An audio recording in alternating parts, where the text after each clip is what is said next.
let's use the definition of the derivative that we derived to actually find the derivative function of f of x. And in this case, f of x is given to us as x squared plus 3x. So we know the definition of the derivative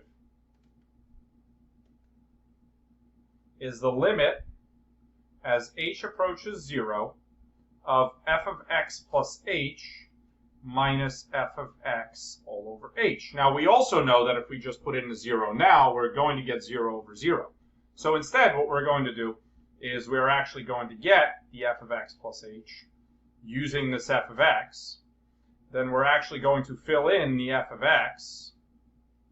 And then we're going to simplify this function and see if we can eradicate that 0 over 0, because we know by definition that 0 over 0 yields a removable discontinuity. So, let's take a look then. We know that the f of x is x squared plus 3x. So let's get f of x plus h, wherein we're going to replace the x with x plus h.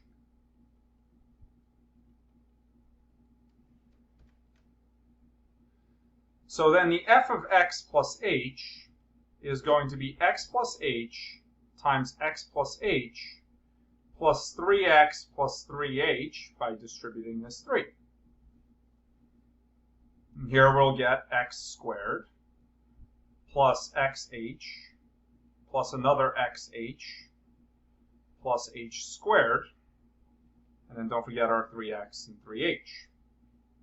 So then we can further reduce this into f of x plus h equals x squared plus 2hx, or xh, it doesn't really matter, plus h squared plus 3x plus 3h. Now let's fill this into here, the original f of x into here, and let's see what we get. So we want the limit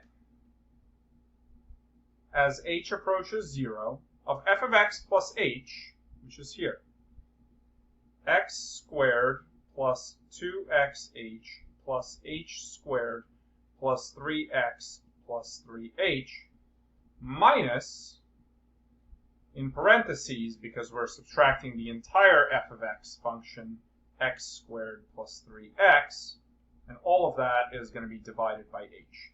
Now, let's distribute this negative and then simplify our numerator.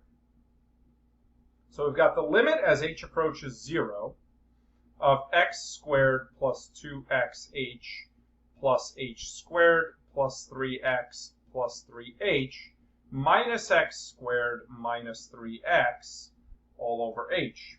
Now let's go ahead and subtract or add out anything that we can. We've got an x squared and another x squared with a minus here, so those are going to add to 0. And we've got plus 3x and minus 3x. So then this is going to continuously reduce to 2xh plus h squared plus 3h all over h.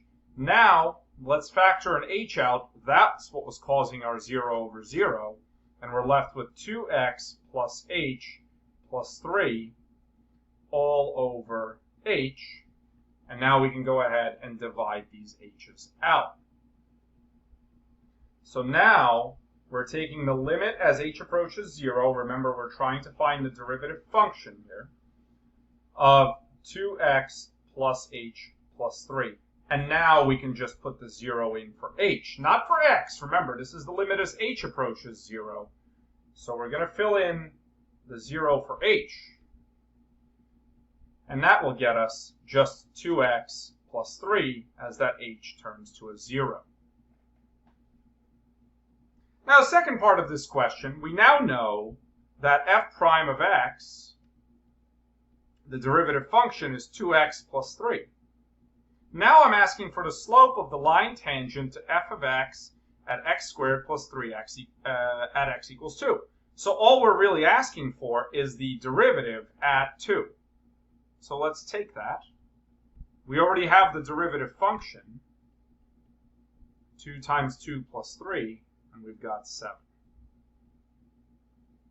And that's that. That's how we use the algebraic definition of the derivative to find the derivative function.